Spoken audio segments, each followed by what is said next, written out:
Bonjour tout le monde, bienvenue sur ma chaîne YouTube et aujourd'hui on va parler de la cystite aiguë non compliquée de la femme.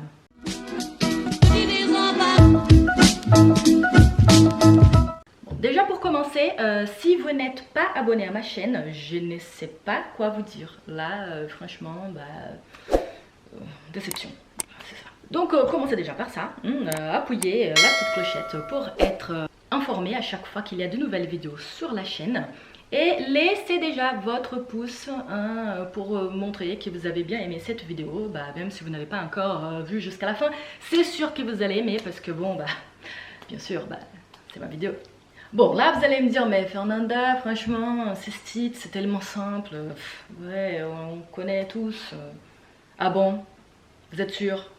Sûr? Voilà, pour être sûr, on va quand même regarder. D'accord, donc on va commencer par les plus simples, c'est déjà les symptômes. Donc pour la cystite aiguë simple, donc non compliquée, on aura des symptômes plutôt bas. Donc la dysurie, la pollakiurie, deux fois urgence mictionnelle, une douleur suspubienne. Si on a des symptômes plutôt généraux, donc fièvre ou douleur au niveau de flanc, là on commence déjà à penser à des complications. Donc on ne parle pas de ça sur cette vidéo, on est en train de parler des cystites aiguës non compliquées. Okay, on ne parle pas non plus de cystites à répétition, c'est-à-dire plus de 3 fois par an. Donc si on a 4 en 12 mois, on est déjà dans les cas de cystite à répétition. Et là, c'est aussi une autre chose, il va falloir d'autres examens complémentaires pour essayer de comprendre pourquoi les cystites arrivent de façon souvent comme ça. Voilà, avec tous nos critères déjà bien posés, on peut continuer. Alors, on est devant une femme, un âge reproductif, qui présente ces symptômes-là. Il faut qu'on fasse quelque chose avant de débuter les traitements. Normalement, si on a une bandelette urinaire à disposition, on fera ça déjà pour identifier si on a des nitrites et de leucocytes sur cette bandelette urinaire. Et dans les cas où on n'a pas de facteur de risque de complications, là, on peut déjà débuter un traitement antibiotique. Il faut quand même connaître le facteur de risque de complications, mais bien sûr, parce que sinon, comment est-ce qu'on va savoir? Donc, je vous rappelle les facteurs de risque de complications. La grossesse, donc on ne va pas débuter une antibiothérapie comme ça, sans un examen complémentaire, c'est-à-dire un ECBU, chez une femme qui est enceinte, parce que dans la grossesse, on a quand même des risques de complications. C'est même plus commun qu'on trouve déjà une pyélonéphrite aiguë, donc on ne voit pas en fait les signes de la cystite aiguë et cette infection va déjà remonter et faire une pyélonéphrite aiguë et on va découvrir l'infection déjà à ces niveaux-là. Donc ça peut arriver, ça arrive souvent avec les femmes enceintes. Et une infection urinaire chez la femme enceinte, c'est aussi un facteur de risque des MAP, menaces d'accouchement prématuré. D'accord? Donc ça c'est important. C'est pour ça qu'il faut qu'on traite l'infection urinaire chez la femme enceinte, mais il faut aussi que ces traitements soient bien indiqués et guidés par l'antibiogramme fait sur les CBU. Un autre facteur de risque de complication, c'est une insuffisance rénale chronique importante avec des FIG inférieurs à 30 ml par minute. L'immunosuppression sévère est aussi un facteur de risque. Et on a 3 situations qui sont considérés facteurs de risque sur les recommandations brésiliennes, mais qui ne sont pas considérés comme des facteurs de risque, au moins bien explicites, décrits sur les fiches de la HAS, que j'aimerais bien discuter avec vous ici. Parce que oui, c'était que pour lire la fiche de la HAS sur la vidéo, ça ne serait pas vraiment intéressant. Vous pouvez lire vous-même, donc c'est pour ça que j'ai décidé de parler de la cystite aiguë non compliquée, parce qu'effectivement, il y a de petites différences que je pense que ça peut contribuer à une bonne pratique de la médecine, parce que je pense que la bonne pratique de la médecine est associée à une réflexion. Donc c'est vrai que lire, voir les nouvelles recommandations, suivre quand même les congrès, les publications, tout ça, ça fait partie de nos bonnes pratiques en médecine. Alors, les 3 choses qu'on trouve sur les recommandations brésiliennes, mais pas exactement bien décrites sur les recommandations françaises, Ce sont donc la question de diabète. Donc sur la fiche de la HAS, c'est même noté les diabètes type 1 et 2 n'est pas considéré comme un facteur de risque de complications.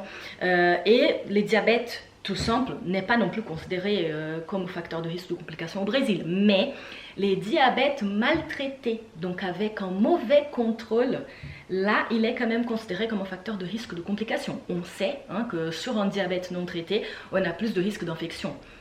Donc c'est vrai que je pense que si on est devant un patient qui a déjà un contexte social, économique à risque, qui en plus on voit que son suivi de diabète n'est pas trop bien fait, que les traitements est quand même, il a une mauvaise adhérence, une difficulté à vraiment contrôler ses indices glycémiques, je pense qu'on peut considérer dans ces cas-là un facteur de risque.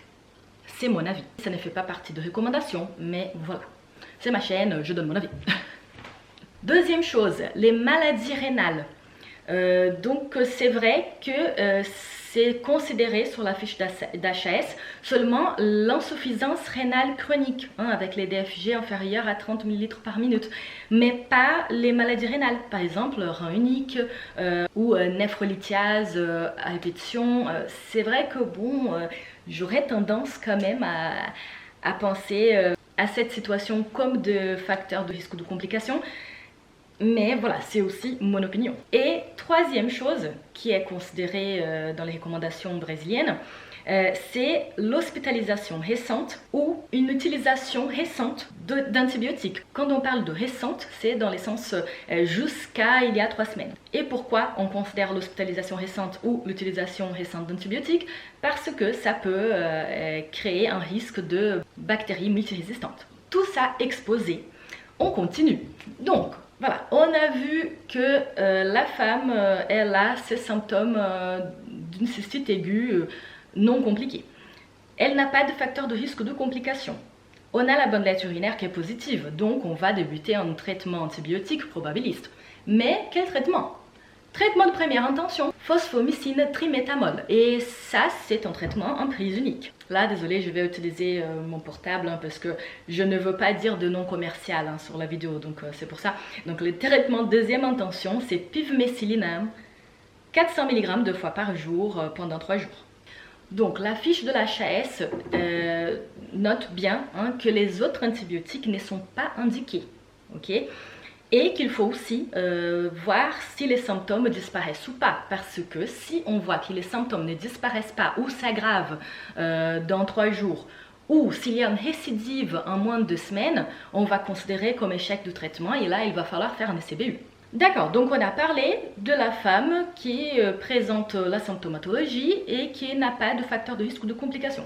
Mais et si on a un facteur de risque de complication, qu'est-ce qu'on fait? Donc là, il faut quand même qu'on fasse un SCBU avant de débuter les traitements antibiotiques. Mais là, est-ce qu'on n'a pas les droits de débuter un traitement antibiotique?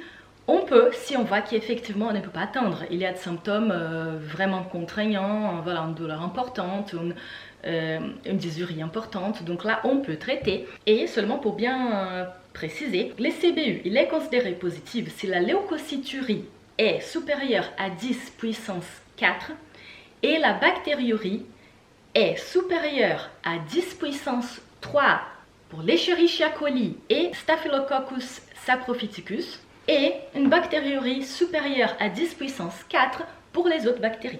Ok, donc on a tout ça, on va traiter. On traite avec quoi? Première intention, c'est la nitrofurantoïne, 100 mg x 3 par jour pendant 7 jours. Et la deuxième intention, la phosphomycine trimétamol en dose unique.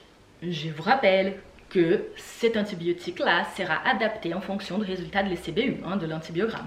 Il y a un petit bémol, c'est la question de la personne âgée. Donc la femme âgée, plus de 75 ans, pour la fiche de la HAS, il considère comme une cystite aiguë à risque de complications. Mais c'est vrai qu'en gériatrie, on ne privilégie pas les traitements minutes, comme la phosphomycine en dose unique. Donc c'est vrai qu'on va préférer la nitrofurantoïne. Et si on a une altération de la fonction rénale qui ne nous laisse pas utiliser la nitrofurantoïne, là on va pouvoir utiliser par exemple la trimétoprime ou l'écotrimoxazole.